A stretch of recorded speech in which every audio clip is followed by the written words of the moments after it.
A continuación, Ciudadanía, Democracia y Desarrollo.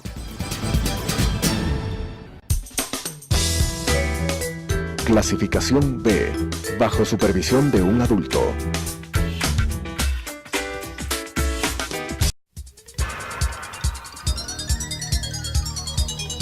Las opiniones vertidas en este espacio por la producción y dirección del programa son de exclusiva responsabilidad de sus autores y de quienes intervienen en ellos.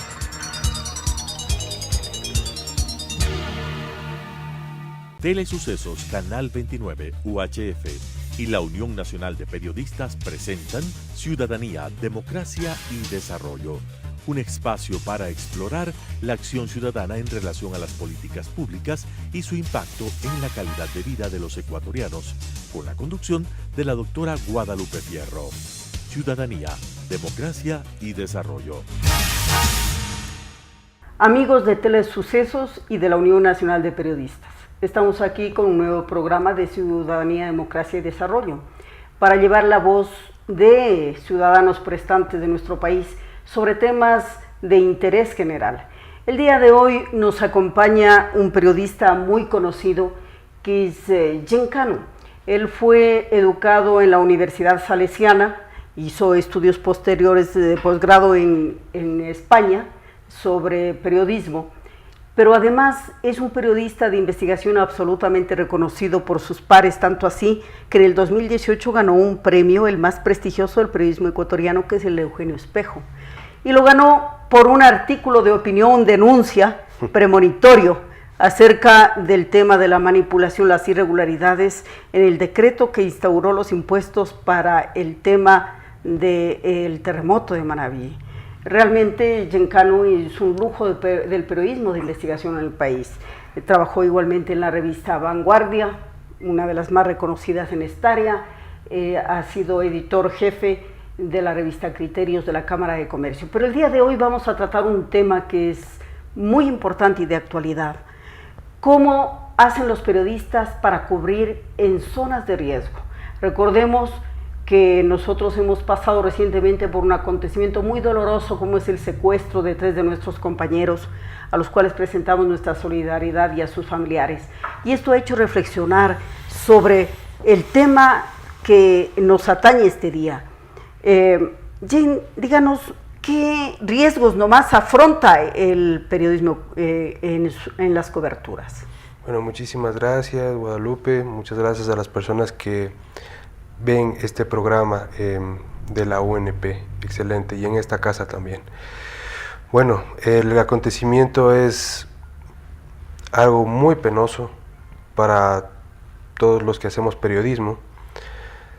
Y bueno, pues ya hablando en estricto de la técnica o ciertas normas que alguien tiene que seguir, pues hay muchísimas, pero ninguna es suficiente cuando un grupo de periodistas o fotoperiodistas están en terrenos de altísimo conflicto, sea una guerra, ahí está el caso de México, Colombia, está Guatemala, ¿no? Centroamérica, está pues Oriente Medio, ¿no? Entonces, un conflicto es un escenario en el que el periodista tiene que tener mucha audacia, mucha precaución, tiene que tener una combinación de características adquiridas, aprendidas y también naturales, ¿no? Ahora hay que recordar que las Naciones Unidas ha establecido al periodismo como una de las profesiones de mayor riesgo en el mundo. Y claro, cuando usted dice riesgo y conflictos, hay conflictos armados, hay conflictos políticos, hay conflictos sociales muy difíciles.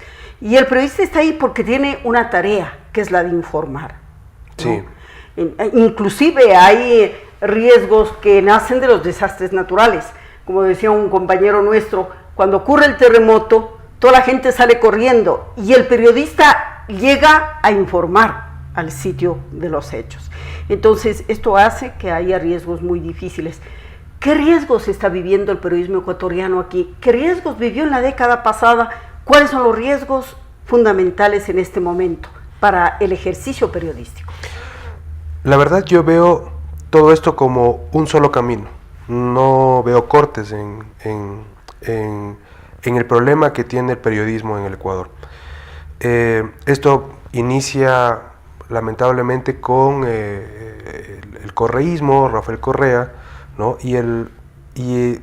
y cómo el periodismo empezó a estorbar en lo que se proponía el gobierno, en lo que se proponía hacer.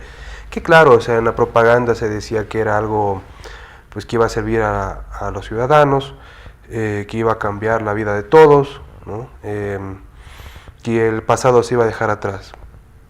Pero eso solamente, o sea, uno regresa a ver en los actuales momentos y sabe que eso era una mentira.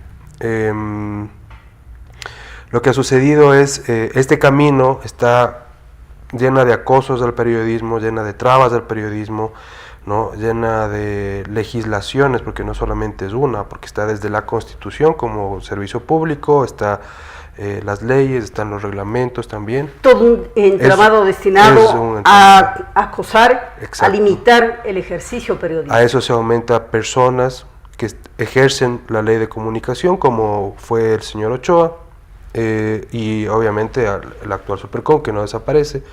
Y además de eso, pues está, como bien decía un momento el expresidente Correa, pues yo soy el jefe del Estado y el Estado es la función ejecutiva, la función legislativa, la función judicial, la función... Entonces, más o menos como nos enseñaban a nosotros del Rey Sol, el Estado soy yo. El Estado, exacto, soy yo.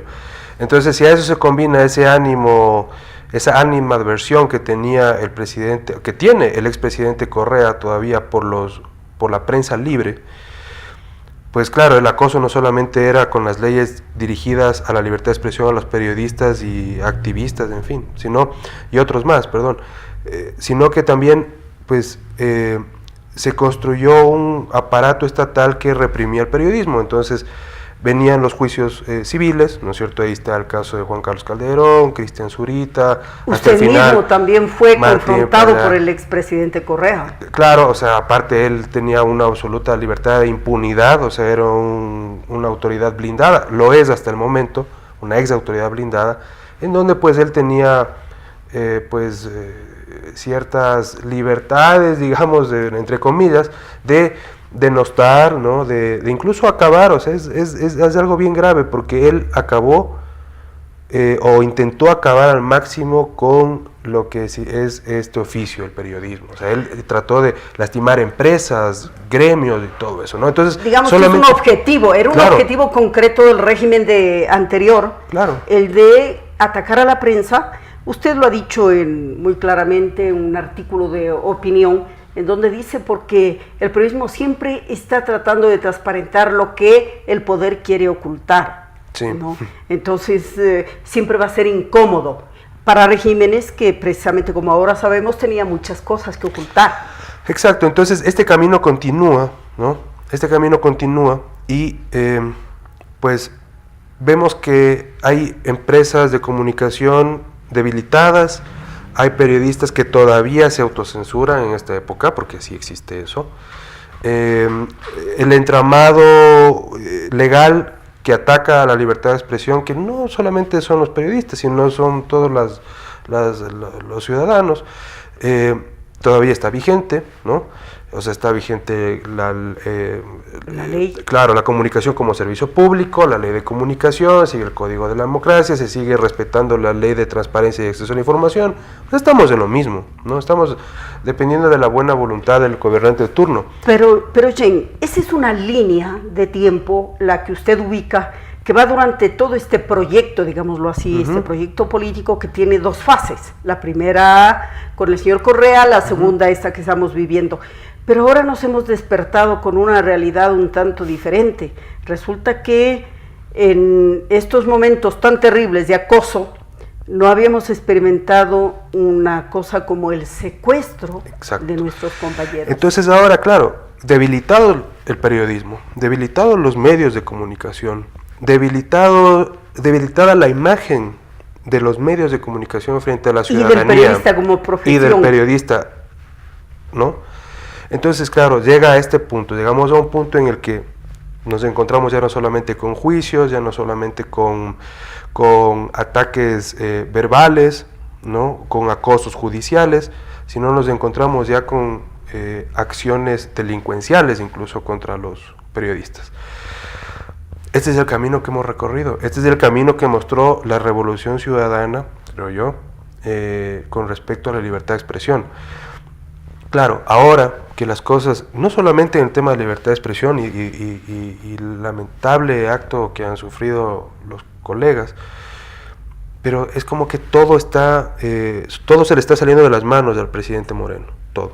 Este es un aspecto, el otro es de lo económico, el otro, claro, es lo macroeconómico, el otro es el desempleo, el alto costo de la vida, es decir, sí, en parte sí está recibiendo las consecuencias de lo que él mismo fue parte y de lo que pues después se alejó, estuvo en Europa, pero continuó siempre pues por esa línea. Entonces, lo que estamos viviendo ahora son las consecuencias de esa inacción y de ese acoso. Y cuando usted habla de inacción, aquí hay un capítulo específico que atañe a este tema, que es lo que ha pasado en la frontera norte.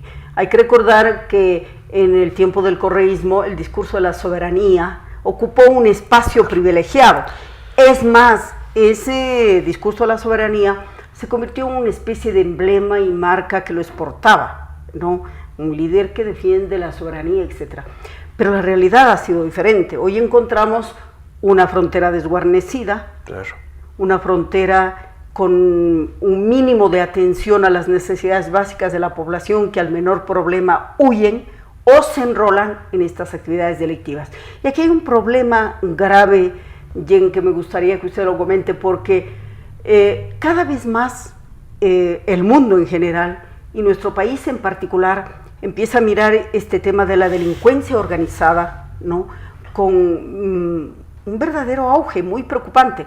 Hay que recordar que al vicepresidente de la República, entre otras cosas, cuando se hablaba de la trama a través de la cual se lo enjuició, fue por una figura que estaba afín al tema de delincuencia organizada, en otros niveles políticos, ¿no?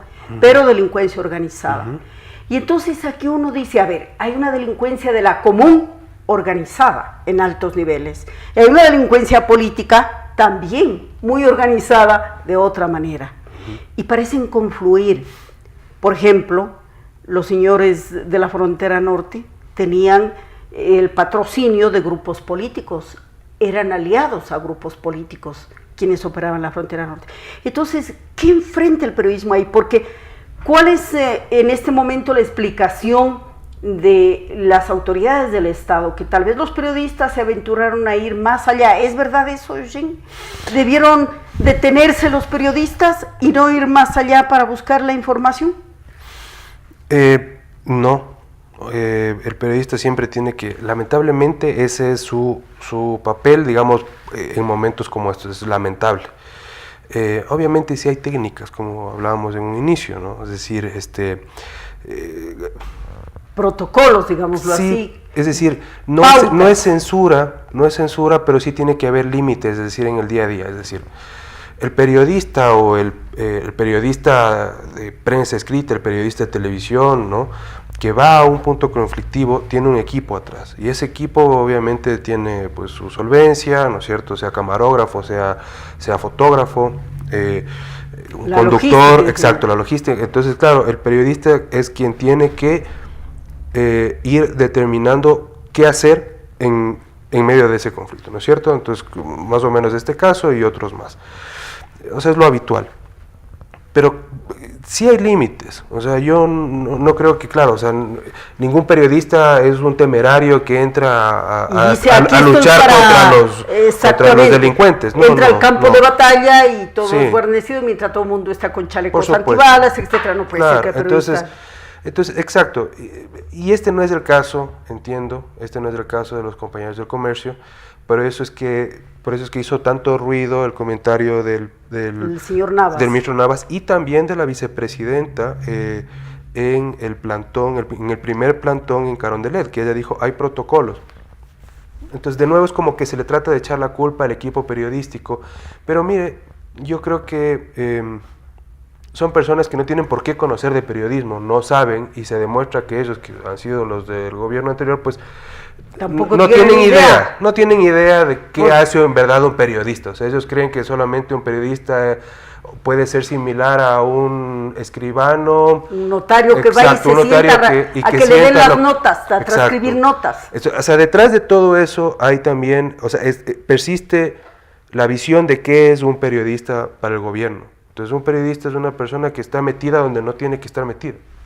Es absurdo eso. Y hay algo más, lo que usted dice, ¿no? Esta percepción que a veces traspasa hacia el pueblo, que dice el periodista es un metiche que se mete donde no lo llaman. Pero lo que no se percatan es de que sin esa información, muy pocas decisiones podría tomar la ciudadanía en el ámbito de incluso la cotidianidad, ¿no? No se diga un Estado que necesita información actualizada, permanente sobre estos hechos.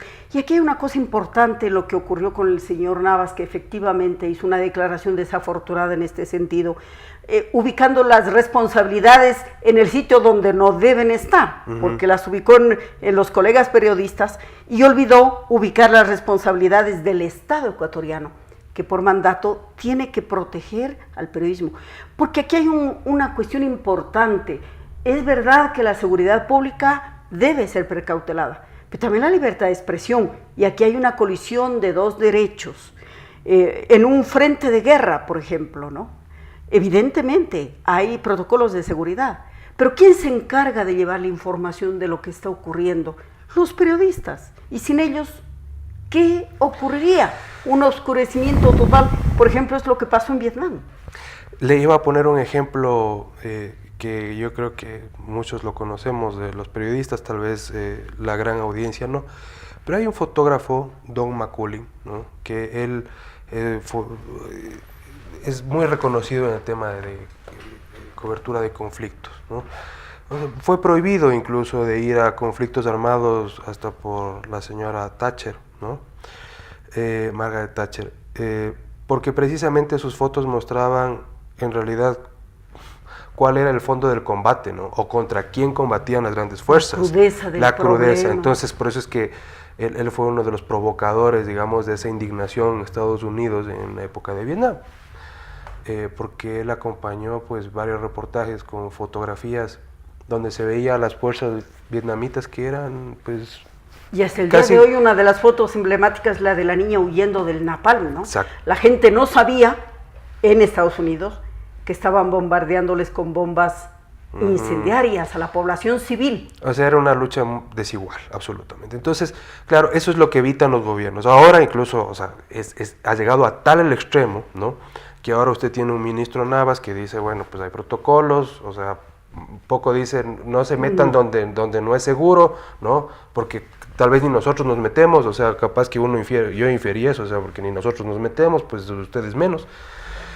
Y tenemos, por ejemplo, casos ya donde está cortado absolutamente cualquier cobertura como con las fuerzas rusas. Entonces ellos tienen sus propios equipos de comunicación, sus propios drones, fotógrafos, videógrafos, ¿no? Reporteros de las fuerzas militares rusas, y ellos son los que sacan los productos, claro, censurado todo, ¿no? Entonces, claro, cuando llega un periodista, un fotoperiodista, españoles especialmente, que son de los mejores ahora que cubren conflictos armados en Europa y en el norte de África, claro, pueden verse, o sea, es el exceso del régimen sirio, por ejemplo, ¿no? O sea, solamente con esa visión independiente, es decir, ese es el trabajo, ese fue el trabajo de estos compañeros.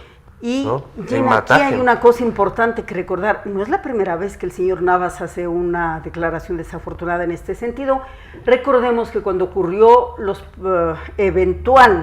había el riesgo de la eventual erupción del Cotopaxi, él hizo una cosa similar. El mismo llamó protocolo. A los periodistas, dijo, aquí solamente hay una fuente autorizada que somos nosotros, ¿no?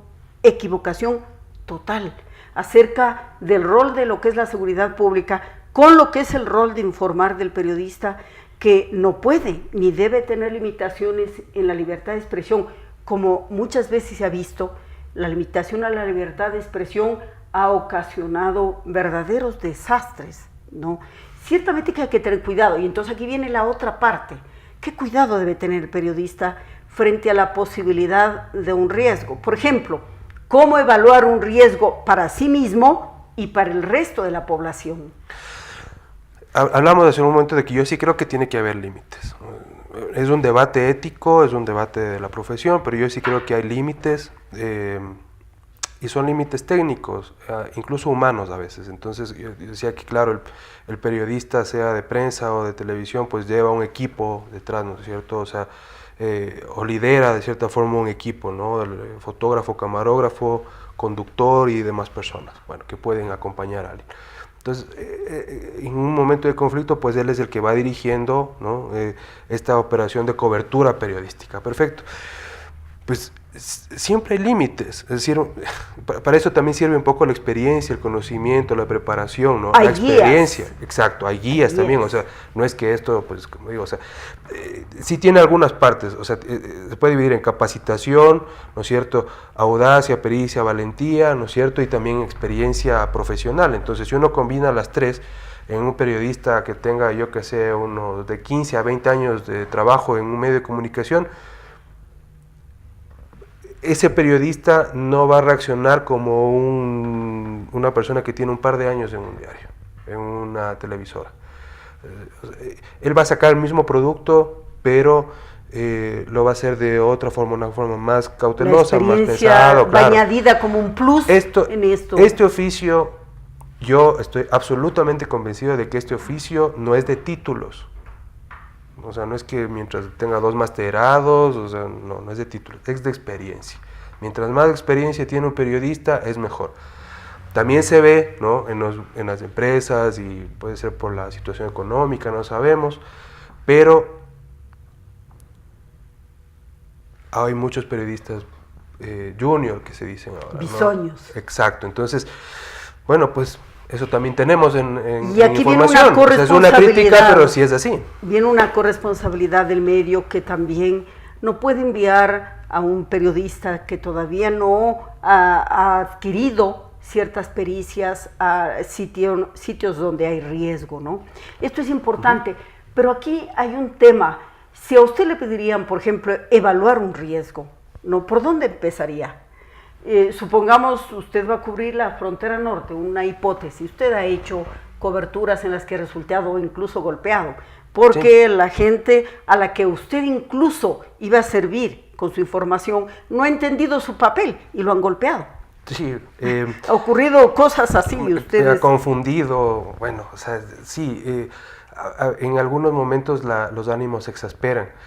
Y uno tiene que lidiar un poco con esos ánimos que son muy complicados en algunos momentos.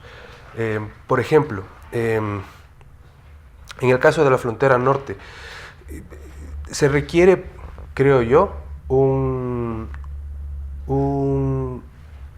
por lo menos un par de días, o sea, porque yo sé que las coberturas de los equipos son muy rápidas, o sea, no es que pueden irse un mes a la frontera, no, tienen que irse 3 días, 4 días máximo, o sea, porque eso significa hotel, comida, transporte, gasolina, y claro, uno tiene que aprovechar muchísimo el tiempo. Entonces uno tiene que determinar primero qué es lo que va a hacer, qué es lo que va a mostrar. O sea, ya tiene que ir con información previa. Plan. Claro, tiene que ir con al menos ya algo ya investigado, o sea, porque de buenas a primeras no puede irse, tiene que ya tener algo investigado.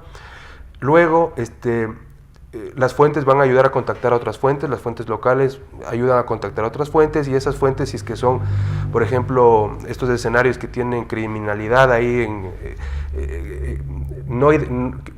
muy difícil de identificar, es decir, uno le ve a un fariano, como les decían a los de las FARC, ¿no es cierto? Entonces está uniformado, con el cabello tipo corte militar, pero a un narco, o sea, se ve como cualquiera, exacto. Claro. Entonces, se mimetizan además. Entonces, es la búsqueda de fuentes, o sea, de las fuentes principales, uno empieza las secundarias y hasta llegar, si es que el objetivo, en este caso, digamos, es conversar, por ejemplo, con Huacho o con alguno de la gente de Huacho, pues no tiene que rodear, o sea, es rodeando con fuentes hasta llegar y asegurar de que esa persona que va a entrevistar conozca que el acercamiento es estrictamente periodístico y él también esté de acuerdo de lo que va a hacer. Digo, no es una cosa muy difícil, pero si esa persona, claro, pasa directamente a ese jefe, digamos, delincuencial, del narco, Sucumbíos, Esmeraldas, donde sea,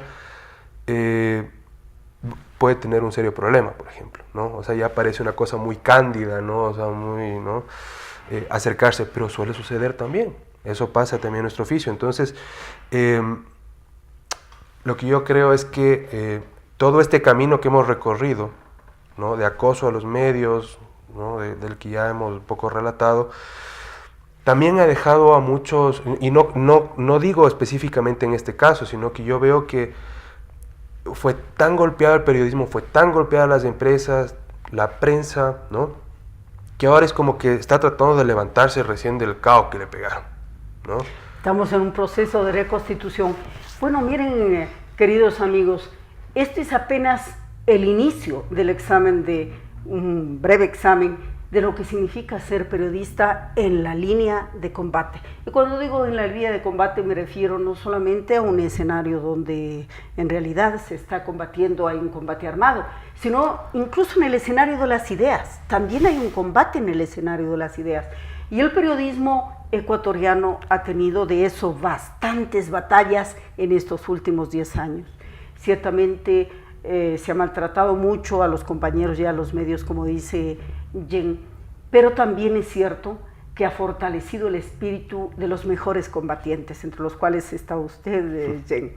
Y eso es una cosa buena, porque estas cosas, además de impulsarnos a la reflexión y obviamente a la solidaridad, también nos impulsan a buscar lo mejor del periodismo para continuar trabajando en pos de lo que es la razón de ser, que es llevar la información que el pueblo necesita. Quiero agradecerle a usted, Jen, y comprometerle para un poquitito continuar trabajando sobre esto, que es una cosa que es muy apasionante, cómo el periodista investiga, cómo se hace el periodismo de investigación. En una próxima oportunidad tendremos este tema con usted, Jen, porque es valiosísimo que la opinión pública sepa todo el trabajo, el inmenso trabajo que hay detrás a veces de una pequeña y breve nota. Muchas gracias. Gracias. Las opiniones vertidas en este espacio por la producción y dirección del programa son de exclusiva responsabilidad de sus autores y de quienes intervienen en ellos.